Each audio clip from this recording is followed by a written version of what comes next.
A proposed constitutional amendment at the state capitol could change how Oklahoma funds public colleges and universities. The measure would allow lawmakers to temporarily freeze, suspend, or withhold state-appropriated funding. Fox 25's Christina Santiago spoke with the author of the resolution and a lawmaker who opposes it.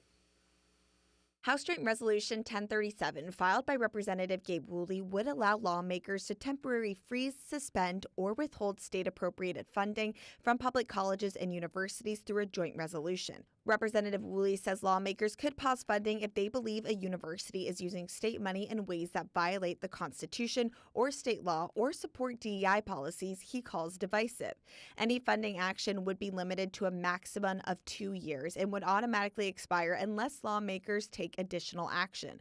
The measure would not affect tuition, fees, or private funds. Representative Woolley says the measure is intended to give Oklahomans more say over how taxpayer dollars are being used at public universities. House Joint Resolution 1037 would be putting the hands more directly into the people for funding when it comes to universities. These are publicly funded universities and colleges, which means they operate at least partially off of tax dollars. Woolley says the measure would allow citizens to petition their lawmakers to pause funding for up to 2 years and says it targets policies he believes should not be supported by tax dollars. We've seen DEI policies try to bring that back into America, and Americans have wholeheartedly rejected it. So with this measure, the people of Oklahoma could hold their universities accountable to make sure these ideologies are not taking place with their tax dollars. However, Representative John Waldron disagrees with the amendment, saying it could politicize the university system and threaten academic independence. That's not a responsible way to run a university system. They shouldn't be held hostage to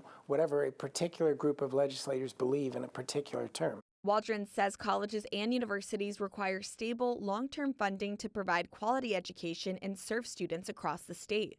It took us decades, more than a century, to build up this system of universities, colleges, community colleges. They're a precious resource for the state, and the people who work in them deserve our respect, our attention, and our support. They don't deserve politicians poking around and threatening them with extinction. That was Christina Santiago reporting. The resolution is eligible for consideration beginning February 2nd.